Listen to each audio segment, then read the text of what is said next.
मुंबई उच्च न्यायालयानं अत्यंत धक्कादायक असा निर्णय दिलाय. तुम्ही ऐकाल तर तुम्हालाही आश्चर्य वाटेल. 90 वर्षाच्या एका महिलेनं न्यायालयामध्ये अब्रू नुकसानीचा खटला दाखल केला.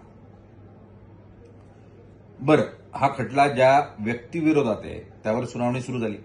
सुनावणी सुरू झाल्यानंतर न्यायालयाचे न्यायाधीश जितेंद्र जैन यांनी टिप्पणी करत मुळात ही महिला इगो इश्यू करते अशा स्वरूपाचा निष्कर्ष काढला आणि त्यातून त्यांनी पुढची सुनावणी देत, इथे महत्वाचा मुद्दा आहे तो ऐका, पुढची सुनावणी 20 वर्षांनं घेऊ अशा स्वरूपाची घोषणा केली.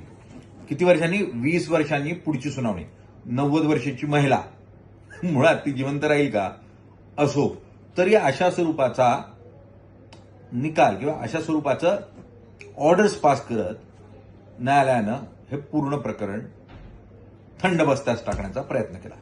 आणि मग त्यानंतर मोठी चर्चा झाली, त्यावर अनेक लोकांनी खूप टिप्पणी केली. त्याच्यानंतर तातडीनं मग हा निर्णय मागे घेण्यात आला आणि आता पुढची तारीख जवळची देण्यात आली आहे.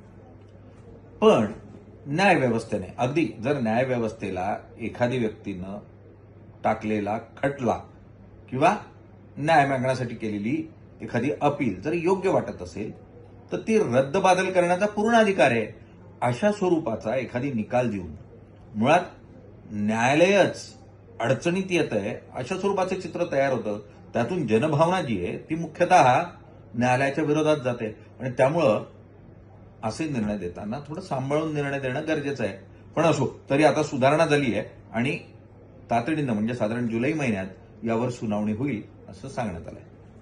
आज ब्लॅक अँड व्हाईटमध्ये इतकंच, पण या पूर्ण प्रकरणावर तुम्हाला काय वाटतं ते सांगायला विसरू नका कमेंटमध्ये.